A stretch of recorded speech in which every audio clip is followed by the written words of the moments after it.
Povo de Deus, neste vídeo especial caminharemos através dos Salmos 123 até o Salmo 129. Todos estes salmos são conhecidos como cânticos de romagem ou cânticos de ascensão. Os salmos de romagem são um conjunto de 15 salmos, que vai do 120 ao 134, que expressam as emoções vividas pelos peregrinos em sua jornada para Jerusalém, a fim de adorar a Deus em sua casa, seja no tabernáculo ou no templo.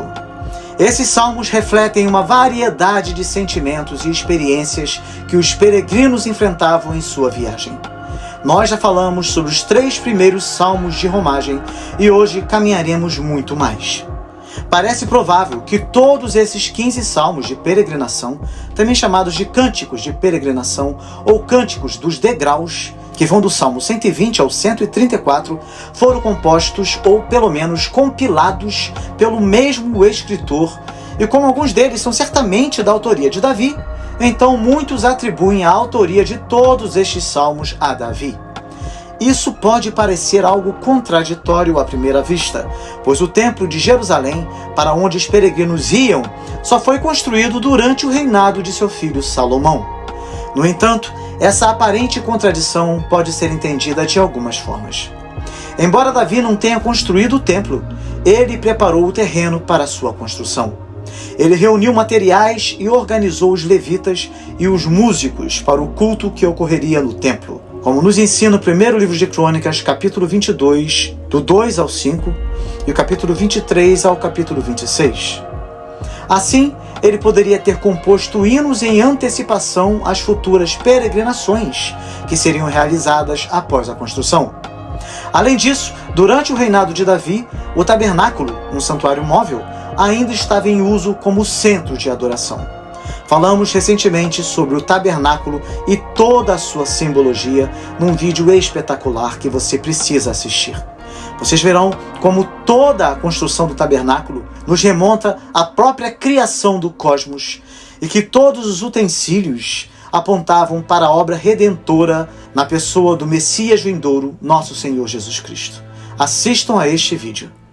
A Arca da Aliança foi transferida para Jerusalém por Davi, o que tornou a cidade um centro religioso importante mesmo antes do templo. Esses salmos poderiam ter sido usados por peregrinos que se dirigiam a Jerusalém para adorar no tabernáculo. É importante também considerar que muitos salmos, incluindo alguns desses de romagem, foram tradicionalmente atribuídos a Davi por seu papel proeminente como poeta e músico. Ainda que ele não tenha vivido para ver o templo construído, sua importância como autor e líder espiritual fez com que seus salmos continuassem a ser usados em contextos posteriores.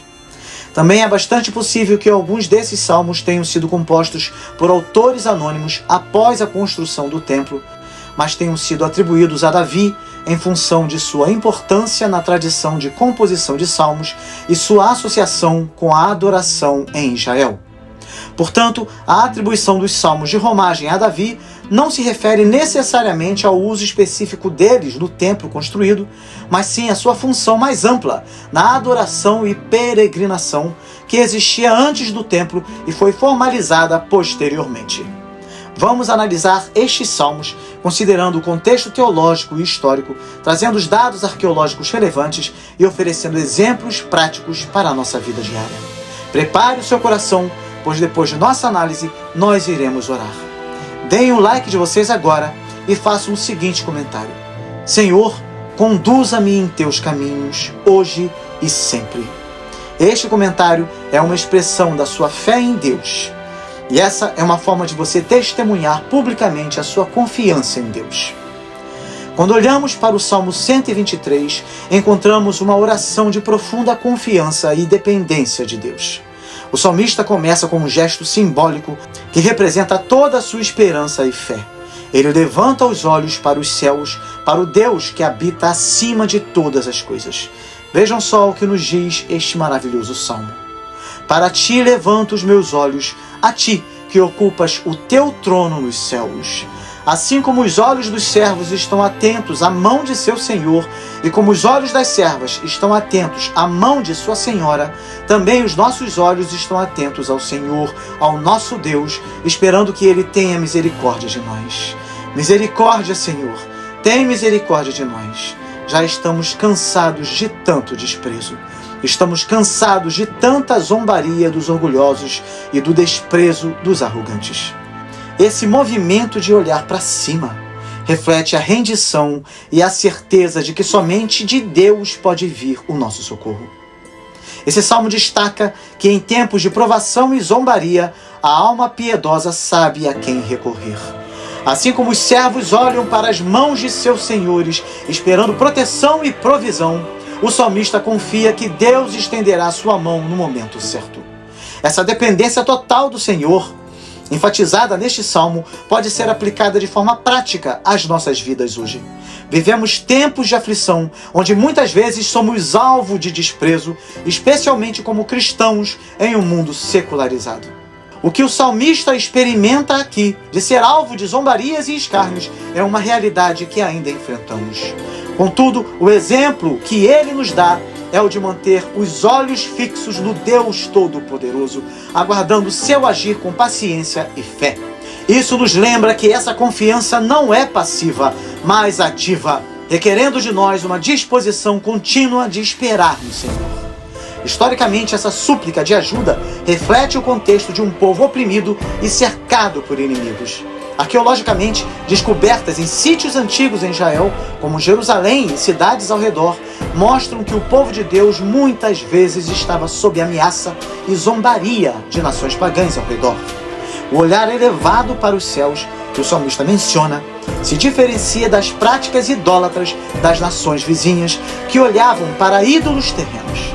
Ao contrário dessas práticas, o povo de Israel era orientado a confiar no Deus dos céus, invisível, mas sempre presente. Essa postura espiritual e física de levantar os olhos para os céus pode ser vista também como um reflexo da espiritualidade de Israel. Em meio a um mundo que confiava em deuses que podiam ser tocados e vistos, Israel olhava para o invisível, o imaterial. É exatamente isso que o Salmo nos ensina hoje. Em meio a um mundo materialista, somos chamados a confiar não no que se vê, mas no Deus que habita nos céus. Quando aplicamos isso à nossa vida diária, especialmente em tempos de desânimo e provação, somos encorajados a levantar nossos olhos espirituais, a confiar no tempo e na sabedoria de Deus. E assim como o salmista esperava pelo agir do Senhor, que nós também possamos esperar com paciência e perseverança, esperar pelo auxílio em nossas lutas e aflições. Esse salmo ressalta a importância de mantermos essa atitude de confiança, mesmo quando somos ridicularizados por nossa fé ou quando as coisas parecem não fazer sentido. Ele nos exorta a permanecer firmes, sabendo que o desprezo dos homens não é nada diante da misericórdia de Deus. Ao olharmos para esse salmo, vemos que a mensagem central é de confiança e esperança e paciência. O salmista nos ensina que mesmo quando o mundo ao nosso redor nos desdenha, temos um Deus dos céus que nos vê e nos ouve. A confiança em Deus, especialmente nos momentos de maior desânimo, é um testemunho poderoso para o mundo. Que possamos, como o salmista, levantar nossos olhos ao Senhor, aguardando com fé o seu agir em nossas vidas. Assim como Israel, que em muitos momentos da história se viu cercado por inimigos, zombado e oprimido, nós também podemos enfrentar momentos de dificuldades. Contudo, o chamado é sempre o mesmo: olhar para cima. Amém, meus irmãos? Se o Senhor não estivesse ao nosso lado, é assim que começa o Salmo 124. Vejam só, este é mais um cântico de livramento, de profunda gratidão e reconhecimento de que o poder de Deus é o que nos protege. Quando olhamos para o contexto deste Salmo, Salmo 124, somos guiados a compreender a beleza e a intensidade desse cântico, que reflete a confiança de Israel no Senhor como seu protetor contra os inimigos. Esse salmo nos faz observar que o salmista, provavelmente Davi, reflete sobre as muitas vezes que o povo de Deus esteve à beira da destruição, mas foi resgatado por sua intervenção divina.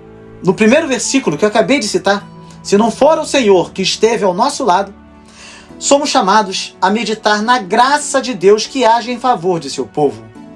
Esse salmo nos alerta para o fato de que a ausência de Deus em nossa vida seria fatal. Ele ressalta que o Senhor está ao nosso lado não por nossos méritos, mas por sua própria misericórdia. Para o salmista, o simples fato de que Deus estava com Israel foi o que impediu sua destruição. Nos versículos 2 e 3, se não for o Senhor, quando os homens se levantaram contra nós, eles nos teriam engolido vivos. Esse salmo traz à luz a intensidade da oposição que Israel enfrentava. A figura do engolir vivos é uma imagem poderosa que remete ao perigo iminente de ser aniquilado pelos inimigos. Isso destaca que o salmista usa uma linguagem quase apocalíptica para descrever como a fúria dos adversários teria destruído o povo de Deus não fosse o cuidado protetor do Senhor. As batalhas que Israel enfrentou, sejam elas militares ou espirituais, sempre foram enfrentadas com a consciência de que a força humana por si só não seria suficiente. Aqui podemos trazer uma aplicação prática. Quantas vezes nos sentimos como Israel, à mercê de circunstâncias que parecem prontas para nos destruir e só a intervenção de Deus nos salvou? Arqueologicamente, encontramos evidências das constantes batalhas que Israel travou com seus vizinhos. Descobertas de fortificações, muralhas e armas em locais como Jericó e Azor confirmam a realidade de um povo pequeno, frequentemente cercado por inimigos poderosos. Os registros de vitórias milagrosas de Israel, como a destruição de exércitos maiores e mais fortes, ecoam a verdade espiritual desse salmo. O Senhor era, de fato, o seu defensor. Os versículos 4 e 5 nos dizem que as águas nos teriam submergido. Aqui, o salmista explica que as águas simbolizam calamidades e problemas avassaladores. Ele vê nesse trecho uma lembrança das vezes que Israel esteve à beira da destruição completa, seja através de exércitos invasores ou da própria desobediência, mas Deus os salvou. Essa imagem de inundação é especialmente poderosa porque na cultura antiga as águas eram vistas como caóticas e descontroladas. A intervenção de Deus é como uma mão poderosa que impede que as águas do caos e da destruição engulam seu povo. Ao chegar aos versículos 6 e 7, que nos dizem: bendito seja o Senhor, que não nos deu por presa aos dentes deles, nossa alma escapou como um pássaro do laço dos passarinheiros. O tom aqui muda de medo para celebração. Isso fala da libertação milagrosa que Israel experimentou como algo tão frágil quanto um pássaro sendo libertado de uma armadilha. Essa metáfora nos lembra que, por mais que pareçamos vulneráveis, Deus tem o poder de nos livrar das piores armadilhas. Os achados arqueológicos que nos falam de cidades destruídas e exércitos que caíram diante de Israel apontam para o milagre contínuo de sua preservação como nação, algo que seria inexplicável se não fosse o favor divino. Por fim, no versículo 8, o nosso socorro está em o nome do Senhor que fez o céu e a terra. O salmista termina este salmo com uma declaração de fé absoluta.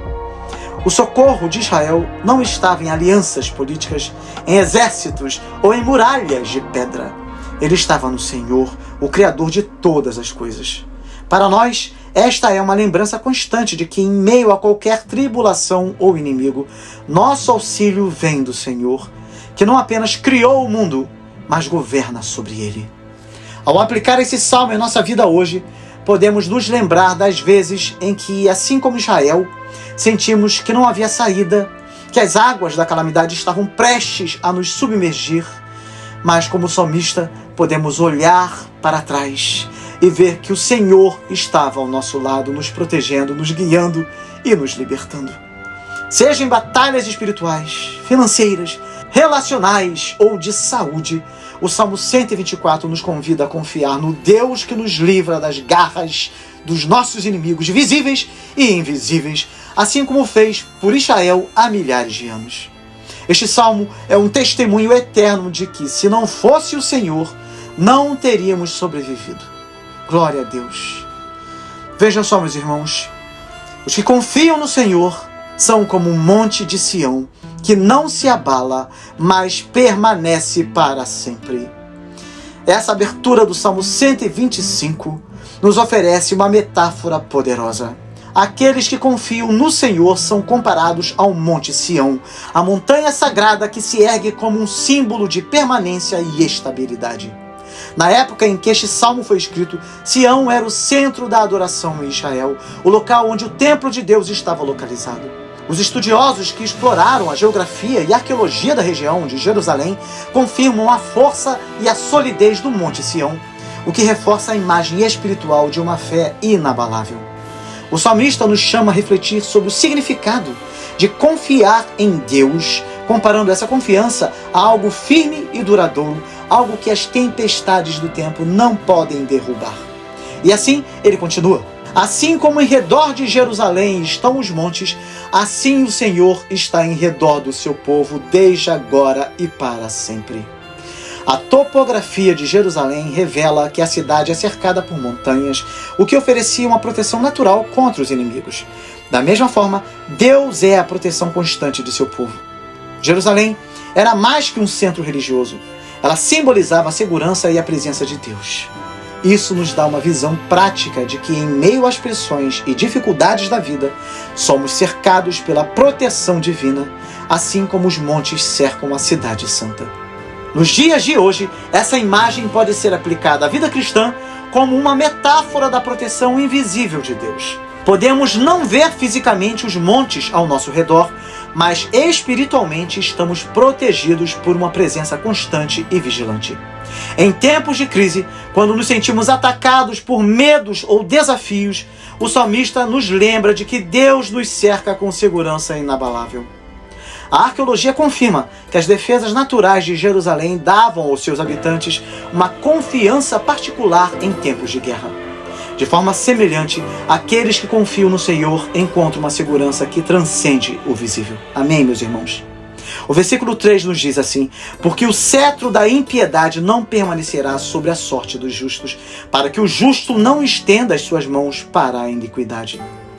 Esse versículo reflete a crença de que o poder dos ímpios não durará para sempre. O cetro da impiedade se refere à opressão, mas a promessa de Deus é de que essa opressão não reinará eternamente sobre os justos. A história de Israel é cheia de exemplos de tiranias que tentaram dominar o povo de Deus, mas foram derrubadas. Achados arqueológicos, como as inscrições das nações invasoras da época, nos dão uma visão clara de como os israelitas enfrentaram períodos de ocupação, mas também de como essas opressões foram temporárias. Em nossas vidas, podemos enfrentar o cetro da impiedade de diversas formas, seja por injustiças no mundo, perseguições ou tentações que parecem nos cercar. No entanto, o Salmo nos ensina que isso é passageiro e Deus não permitirá que o justo seja tentado além de sua capacidade. Existe uma linha que Deus não permite que o mal cruze, garantindo que mesmo em meio à luta, o seu povo seja guardado. Os versículos 4 e 5 encerram o Salmo com uma oração e uma advertência. Faze bem, ó Senhor, aos bons e aos que são retos de coração. Quanto àqueles que se desviam para os seus caminhos tortuosos, levá-los ao Senhor com os que praticam a maldade. Aqui o salmista implora pela bênção de Deus sobre os que são fiéis e retos e clama por justiça contra os perversos. A justiça de Deus é imparcial e ele trata tanto os fiéis quanto os malfeitores de acordo com seus caminhos. Esse é um lembrete de que, no fim, o bem prevalecerá. Ao meditarmos nesse salmo, podemos ver que ele oferece não apenas consolo, mas também um desafio. Somos chamados a confiar em Deus de maneira plena, a viver em retidão e a deixar nas mãos dele o julgamento final daqueles que praticam a maldade. Em tempos de incerteza, o Salmo 125 nos convida a descansar na segurança de que o Senhor nos protege, como os montes ao redor de Jerusalém. E também nos ensina a viver em confiança, sabendo que Deus é a nossa fortaleza eterna. O Salmo 126, por sua vez, começa dizendo: quando o Senhor trouxe do cativeiro os que voltaram a Sião, estávamos como os que sonham. Esse salmo nos remete à experiência coletiva do povo de Israel voltando do exílio. O contexto histórico desse salmo é crucial. Após décadas no exílio babilônico, os israelitas finalmente retornam à sua terra prometida. Esse evento foi tão maravilhoso e inesperado que parecia um sonho para eles, como se estivessem vivendo algo surreal. Recentes descobertas arqueológicas, como as inscrições em Babilônia e em Israel, confirmam a existência desse exílio e a reconstrução subsequente da terra de Israel, um marco profundo na história de sua fé e identidade. Essa restauração é tão gloriosa que o povo se enche de alegria. Então a nossa boca se encheu de riso e a nossa língua de cântico. O riso e o cântico aqui são símbolos de uma libertação tão grandiosa que as nações ao redor também testemunharam o grande feito de Deus. Isso nos ensina que a ação divina na vida do seu povo não é apenas uma bênção particular, mas algo que também glorifica o nome de Deus aos olhos de todos. A aplicação desse princípio aos nossos dias é clara. Quando Deus nos liberta de uma situação de escravidão espiritual, de dor ou de aflição, a alegria é tão completa que se torna um testemunho vivo da graça e misericórdia de Deus. Grandes coisas fez o Senhor por nós, pelas quais estamos alegres. Este versículo serve como uma confirmação da bondade e fidelidade de Deus. O retorno a Sião não foi apenas um evento histórico, mas um exemplo contínuo de como Deus age em favor do seu povo. E isso é algo que podemos aplicar às nossas vidas hoje. A cada libertação que experimentamos, seja de uma crise financeira, uma doença ou um período de desânimo, somos convidados a reconhecer as grandes coisas que o Senhor tem feito por nós. Essa gratidão traz renovação e um novo motivo de louvor. O salmista então clama por mais restaurações. Faze-nos regressar outra vez do cativeiro, Senhor, como as correntes do sul. No sul de Israel, as correntes eram intermitentes, mas quando vinham, traziam vida e renovação à terra árida. Assim o salmista ora para que o Senhor continue a agir em favor do seu povo, trazendo mais restaurações, mais libertações, mais bênçãos. E isso é exatamente o que devemos fazer hoje. Não viver apenas do passado, mas clamar continuamente pela renovação de Deus em nossas vidas, pela restauração da nossa alegria, da nossa paz e do nosso vigor espiritual. Os versículos 5 e 6 nos dizem assim: os que semeiam em lágrimas cegarão com alegria. Aquele que leva a preciosa semente, andando e chorando, voltará sem dúvida com alegria, trazendo consigo os seus molhos. Que texto lindo! Esses versículos são uma promessa maravilhosa de que a dor e o trabalho árduo terão sua recompensa. Você pode dizer amém? A imagem do agricultor que semeia em meio às lágrimas ilustra o sacrifício e o sofrimento que muitas vezes acompanham a nossa jornada de fé. Mas o resultado é a colheita, uma colheita abundante e cheia de alegria. Nos tempos bíblicos, a agricultura era central para a vida do povo de Israel, e achados arqueológicos mostram a importância da colheita para a sobrevivência e celebração da comunidade. A promessa aqui é que mesmo que hoje estejamos em meio a dificuldades, a colheita virá. Glória a Deus por isso, glória a Deus. Aplicando isso aos nossos dias, meus irmãos, podemos ver que muitas vezes passamos por períodos de lutas e lágrimas, mas Deus nos garante que esses períodos resultarão em bênçãos e alegria no tempo certo. Assim como o agricultor não desiste ao semear, mesmo sabendo que o fruto virá mais tarde, também somos chamados a perseverar na fé, sabendo que Deus honrará nossos esforços e nossas lágrimas. Portanto, o Salmo 126 nos chama a lembrar da fidelidade de Deus no passado, a confiar em sua restauração contínua no presente e a ter esperança na recompensa futura. Ó Senhor Deus, muito obrigado pela Tua palavra. Ó Pai, Tu és maravilhoso. Mesmo em meio a períodos de dor e sofrimento, a promessa de alegria e colheita permanece viva. Glória a Deus. Muito obrigado, Senhor. Muito obrigado. Obrigado pela Tua palavra viva, eficaz, fiel, inerrante e que aquece o nosso coração. Amados do Senhor, vejam só como o Salmo 127 começa. Se o Senhor não edificar a casa, em vão trabalham os que a edificam. Se o Senhor não guardar a cidade, em vão vigia a sentinela. Este versículo nos leva a refletir sobre a total dependência de Deus em tudo o que fazemos.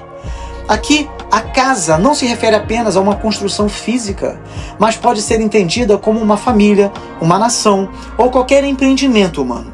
Se Deus não estiver presente e ativo em nossas atividades, nossos maiores esforços serão inúteis. Os achados arqueológicos de antigos sítios israelitas, como as muralhas e fortificações de cidades como Jerusalém, evidenciam a importância da proteção física. Mas o Salmo nos lembra que a verdadeira segurança vem de Deus e não apenas da vigilância humana. Em tempos antigos, as cidades eram cercadas por muros altos para se protegerem de invasões. As sentinelas eram colocadas em pontos estratégicos para vigiar, mas o salmista nos ensina que, sem a proteção divina, até mesmo o vigia mais atento nada pode fazer. O Salmo 127 nos chama a reconhecer que, embora nossos esforços sejam necessários, são muito necessários, embora isso seja a nossa obrigação, a provisão e a proteção verdadeiras vêm do Senhor. É inútil levantar de madrugada, repousar tarde, comer o pão de dores, pois aos seus amados ele o dá enquanto dormem. É isso que o versículo 2 do Salmo 127 nos ensina. Esse versículo complementa o primeiro, enfatizando que o trabalho excessivo e as preocupações constantes não garantem o sucesso ou o sustento. A cultura daquela época, assim como a nossa, valorizava o trabalho árduo, mas aqui vemos uma correção espiritual. A bênção de Deus transcende nosso esforço. Em nossos dias, onde o ritmo de vida muitas vezes nos leva ao estresse e à exaustão, somos lembrados de que Deus cuida dos seus mesmo quando descansam. O pão de dores representa o trabalho árduo e ansioso, mas o Senhor promete prover para seus amados até mesmo no descanso, enquanto eles dormem. A metáfora dos filhos como herança e recompensa é poderosa. Eis que os filhos são herança do Senhor e o fruto do ventre, o seu galardão. Na antiguidade, especialmente na cultura israelita, os filhos eram considerados uma grande bênção. Eles representavam não apenas continuidade, mas também força e segurança. A arqueologia nos dá evidências de como as famílias eram fundamentais para a sobrevivência e prosperidade das sociedades antigas. Os filhos, como uma herança do Senhor, são um lembrete de que a bênção divina não está apenas nas conquistas materiais, mas na continuidade da vida e na formação de famílias que honrem a Deus. Como flechas na mão do valente, assim são os filhos da mocidade. A comparação dos filhos com flechas na mão de um guerreiro ilustra a ideia de que eles são uma extensão da força dos pais, preparados para ser lançados ao mundo. Assim como um arqueiro deve preparar suas flechas para atingir o alvo, os pais devem preparar seus filhos para enfrentar os desafios da vida. No contexto moderno, isso nos ensina que criar filhos é um processo intencional, onde a instrução e o exemplo são fundamentais. Eles são armas espirituais no avanço do reino de Deus, preparados para serem lançados no momento certo. Bem-aventurado o homem que enche deles a sua aljava. Não serão confundidos quando falarem com os seus inimigos à porta. Ter muitos filhos era uma grande fonte de segurança e orgulho na antiguidade. Os portões da cidade eram os locais onde as questões legais e as disputas eram resolvidas. Um homem cercado por filhos era visto como uma figura de poder e respeito. A imagem de enfrentar inimigos à porta é uma metáfora para as batalhas da vida, onde a força da família oferece proteção e dignidade. Aplicando isso aos nossos dias, podemos entender que as famílias fortes, fundamentadas na fé e na instrução divina, são uma bênção não apenas para os pais, mas para a sociedade como um todo. Este salmo, portanto, nos leva a uma reflexão profunda sobre a soberania de Deus em todas as áreas da nossa vida. Seja na construção de uma família, na proteção de uma cidade ou na realização de qualquer trabalho, somos chamados a reconhecer que tudo depende da bênção e direção de Deus. Em um mundo onde frequentemente somos tentados a confiar em nossa própria força, somos lembrados de que é o Senhor quem edifica, quem guarda e quem provê. Em nossa vida diária, isso nos desafia a buscar primeiro o reino de Deus e sua justiça, confiando que tudo mais nos será acrescentado. Agora, meus irmãos, eu gostaria de dividir com vocês as maravilhas do Salmo 128. Vejam só, bem-aventurado aquele que teme ao Senhor e anda nos seus caminhos.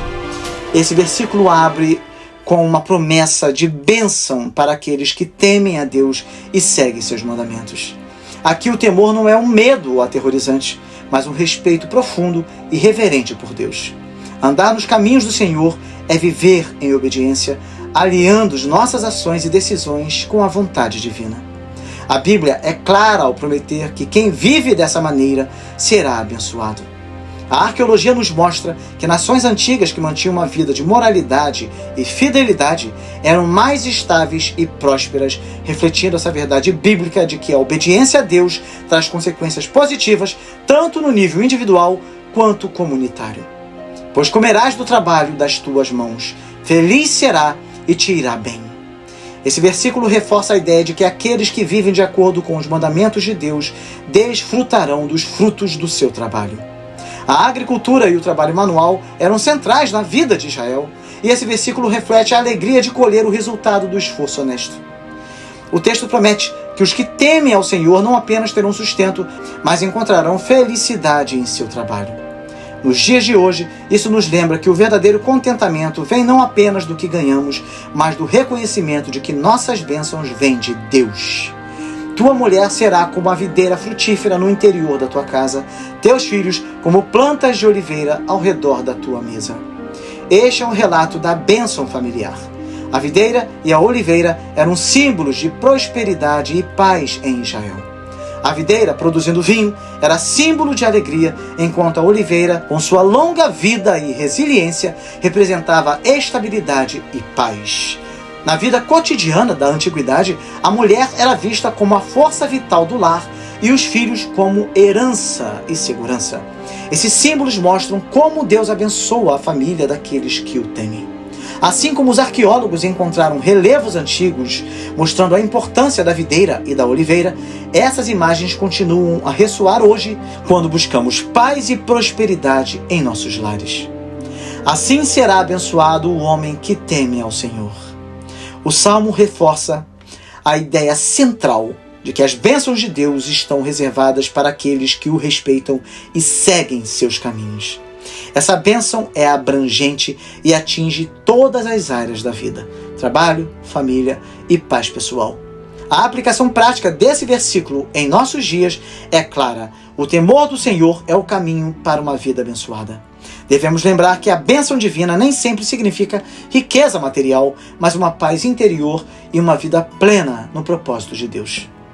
O Senhor te abençoe desde Sião, para que vejas a prosperidade de Jerusalém em todos os dias da tua vida. Sião era o coração religioso de Israel, o lugar onde o povo se reunia para adorar a Deus. Jerusalém, como centro da vida espiritual e política, simbolizava o bem-estar da nação. A bênção de Deus que vem de Sião significa uma bênção que parte do centro da sua presença e se estende a todos os aspectos da vida.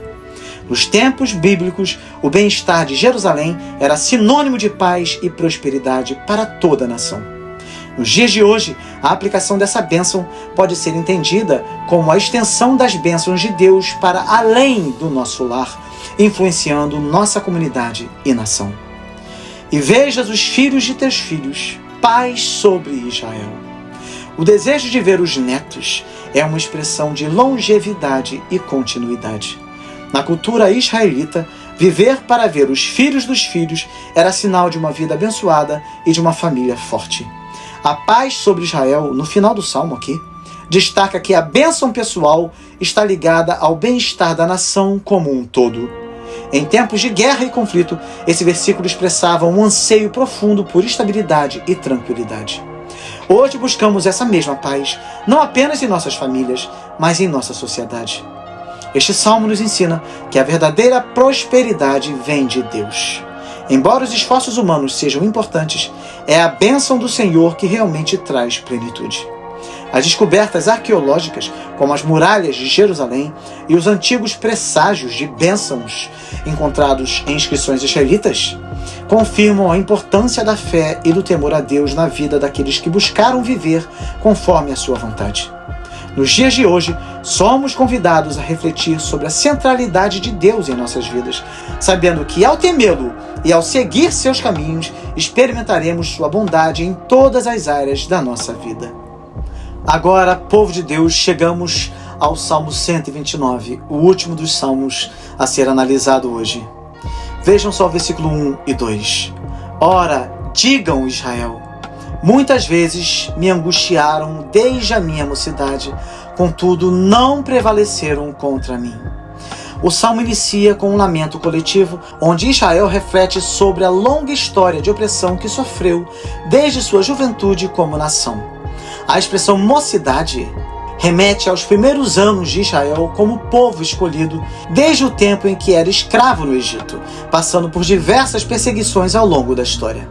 No entanto, a ênfase está na resistência e na vitória, pois apesar das angústias, os inimigos não prevaleceram. Isso nos lembra que, embora passemos por tribulações, a proteção divina nos sustenta e nos faz perseverar. Em nossos dias, podemos aplicar esse princípio às lutas que enfrentamos, confiando que, mesmo em meio à dor, Deus nos dará vitória. Sobre o meu dorso lavraram os aradores, nele abriram longos sulcos. Essa é uma metáfora poderosa de sofrimento físico e emocional. A imagem de aradores abrindo sulcos nas costas de Israel retrata a intensidade das perseguições. Em achados arqueológicos, como nas paredes do Egito Antigo, temos representações de escravos sendo cruelmente oprimidos, o que reflete a realidade que Israel enfrentou em sua história. Esta linguagem nos leva a refletir sobre o preço do sofrimento e da injustiça no mundo, mas também sobre a esperança da restauração. O Senhor é justo, cortou as cordas dos ímpios. Aqui vemos a intervenção divina. Deus, o justo juiz, não permite que a opressão continue indefinidamente. Ele corta as cordas dos ímpios, uma referência às cordas usadas para amarrar os bois aos arados, simbolizando que o Senhor libertou o seu povo da opressão. O princípio que podemos aplicar é claro: a justiça de Deus sempre triunfará. Embora pareça que o mal prospera por um tempo, no fim, a justiça de Deus será estabelecida. O estudo arqueológico das antigas batalhas de Israel mostra como, em várias ocasiões, o povo experimentou libertações milagrosas, como na destruição do exército de Senaqueribe, registrado no segundo livro de Reis, capítulo 19, versículo 35. Sejam envergonhados e recuem todos os que odeiam Sião. A oração por retribuição e vergonha aos inimigos é uma característica comum nos salmos de lamento. Neste caso, o salmista clama para que aqueles que odeiam Sião, que simboliza o povo de Deus, sejam derrotados e humilhados. O ódio contra o povo de Deus ao longo da história tem suas raízes em uma oposição mais profunda à justiça e à verdade divinas. Em tempos de perseguição e oposição, somos lembrados de que Deus retribuirá a maldade com vergonha e confusão. O desejo por justiça está presente na vida de todo aquele que sofre por causa de sua fé, e este versículo reflete essa esperança. Sejam como a erva dos telhados, que seca antes de florescer. A imagem da erva nos telhados é muito expressiva. Em tempos antigos, as casas eram feitas com telhados planos e muitas vezes brotava alguma erva entre as pedras.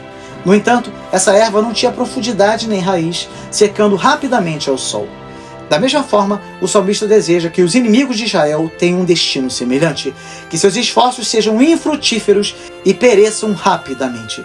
Arqueologicamente, a evidência dos telhados planos de casas em Jerusalém confirmam a validade dessa metáfora para o povo de Israel. A lição prática para os nossos dias é que, embora os ímpios possam parecer prosperar por um tempo, sua prosperidade será curta, como a erva que seca rapidamente. Com ela o segador não enche a mão, nem o que ata os feixes enche o braço. O salmo continua com a imagem da esterilidade dos inimigos de Israel. Assim como a erva dos telhados não produz uma colheita significativa, os planos e esforços dos ímpios não resultam em frutos. No contexto agrícola de Israel, uma colheita abundante era sinal de bênção de Deus, enquanto uma colheita fracassada era sinal de maldição. A aplicação para nós é que aqueles que se opõem a Deus e ao seu povo não terão sucesso em seus empreendimentos. Seus planos, como a colheita malograda, serão infrutíferos. E os que passam não dizem: a bênção do Senhor seja sobre vós. Nós vos abençoamos em nome do Senhor. No Antigo Oriente, era comum que aqueles que passavam pelos campos abençoassem os trabalhadores com palavras de encorajamento, desejando uma colheita próspera. No entanto, o salmista diz que os inimigos de Israel não receberão tal bênção. Eles não são dignos da bênção de Deus porque escolheram se opor ao seu povo. A bênção de Deus é reservada para aqueles que estão em aliança com Ele. E isso se aplica também aos nossos dias. A verdadeira bênção não vem do reconhecimento humano, mas de estar no caminho da obediência a Deus. Este salmo, embora retrate a luta e a opressão, é profundamente marcado pela esperança de libertação e justiça divina. Ele nos lembra que, embora passemos por períodos de sofrimento, Deus é fiel para nos resgatar. Os achados arqueológicos e os relatos históricos sobre as perseguições enfrentadas por Israel e pela igreja primitiva confirmam a resistência do povo de Deus ao longo dos séculos. Hoje, ao enfrentarmos nossas próprias lutas, podemos ter certeza de que Deus é justo e, no tempo certo, Ele trará justiça sobre a terra. Amém, povo de Deus? Quantos salmos maravilhosos! Espero que Deus tenha falado profundamente ao coração de cada um de vocês. Agora nós iremos orar. Então vocês podem deixar seus pedidos de oração nos comentários para que possamos continuar orando durante toda a semana também. Ore comigo.